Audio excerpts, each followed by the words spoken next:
अगली खबर भी महत्वपूर्ण है। ये खबर है वन नेशन वन इलेक्शन को लेकर, एक देश एक चुनाव। लेकिन देश में इसे लेकर अब सक्रियता बढ़ती हुई नजर आ रही है। 129वें संविधान संशोधन बिल पर जेपीसी में ज्वाइंट पार्लियामेंट्री कमेटी में आज मंथन हुआ है। अब इस बैठक में जेपीसी के अध्यक्ष पीपी चौधरी के अलावा जेपीसी के मेंबर और कांग्रेस महासचिव प्रियंका गांधी और पूर्व केंद्रीय मंत्री और कांग्रेस के सीनियर लीडर पी चिदम्बरम ने भी हिस्सा लिया। इसके अलावा टीएमसी की सांसद सागरिका घोष, एनसीपी शरद पवार की सांसद सुप्रिया सुले भी इस अहम बैठक में शामिल हुई, क्योंकि ये सब जेपीसी का हिस्सा है। आपको ये भी जानना चाहिए कि opposition parties one nation one election का लगातार विरोध कर रही हैं।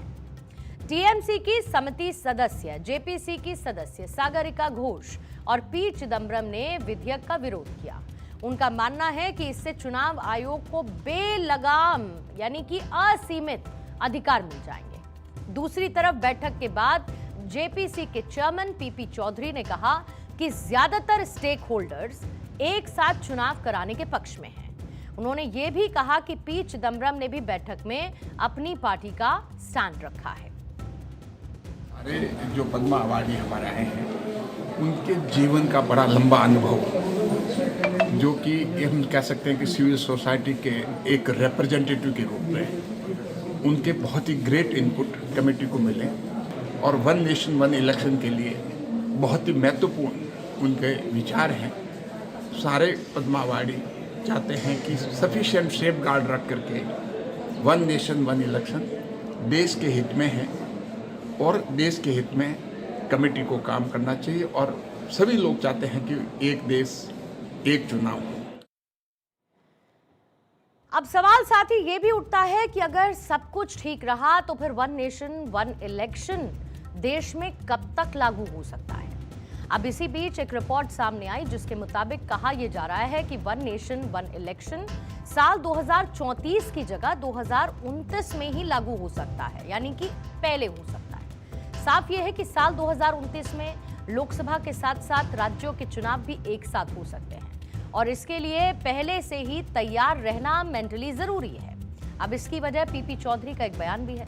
दरअसल वन नेशन वन इलेक्शन के लिए बनी हुई ज्वाइंट पार्लियामेंट्री कमेटी के चेयरमैन पीपी चौधरी का कहना है कि अब तक जितने भी लोगों से बात हुई उनमें से एक दो नहीं बल्कि पूरे 99% लोग वन नेशन वन इलेक्शन चाहते हैं। उनका यह भी कहना है कि अगर इच्छा शक्ति हो, विल पावर हो, तो इसे 2029 में लागू किया जा सकता है। बिल पे हमने डिस्कशन किया तो बिल पे हम सभी लोग चाहते हैं कि बिल पार्लियामेंट ने हमें एग्जामिन करके और रिकमेंड करने के लिए कहा है, तो हम एग्जामिन करने के लिए चिदम्बरम साहब के भी व्यू हमने लिए और उनको कंसिडर करके कमेटी जो है रिकमेंड करेंगे। हालांकि बीजेपी के सदस्य पीपी चौधरी की अध्यक्षता वाली समिति के सामने करीब 10 पद्म पुरस्कार पाने वाले लोग भी अलग से पेश हुए।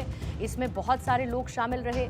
इसमें से कुछ पद्म पुरस्कार पाने वालों ने एक साथ एक चुनाव कराने की पहल का समर्थन किया, तो कुछ ने इसका विरोध किया, ये कहते हुए कि इससे देश में अराजकता फैल सकती है। भारत में पहले भी वैसे एक देश एक चुनाव का नियम लागू रहा है। इस तरीके से चुनाव होते रहे हैं।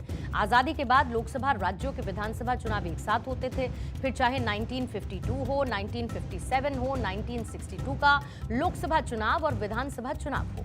साल 1967 का चुनाव भी विधानसभाओं के साथ हुआ, लेकिन 1967 के बाद कुछ राज्यों की विधानसभा भंग कर दी गई, वहां पर राष्ट्रपति शासन लगा दिया गया और 1972 का आम चुनाव समय से पहले कराया गया, जिससे एक साथ चुनाव कराने की पूरी साइकिल ब्रेक हो गई। अब ये कहा जा रहा है कि 2029 में लोकसभा चुनाव के साथ सभी राज्यों के विधानसभा का चुनाव भी कराया जाएगा। वन नेशन वन इलेक्शन के समर्थकों का कहना है कि देश के ग्रोथ इंजन को रफ्तार देने के लिए बहुत जरूरी है। बार बार इलेक्शंस होने की वजह से देश का विकास का काम रुक जाता है। इसके अलावा गवर्नमेंट स्कूल्स में पढ़ने वाले बच्चों की पढ़ाई भी इसकी वजह से बहुत ज्यादा प्रभावित होती है और इसके समर्थन में और इसके विरोध में अलग अलग बातें सामने देखने को मिल रही हैं। अब इसी बीच में देखना यह होगा कि आने वाले समय में कैसे सरकार इसके साथ आगे बढ़ती है और कब तक देश में वन नेशन वन इलेक्शन लागू होता है।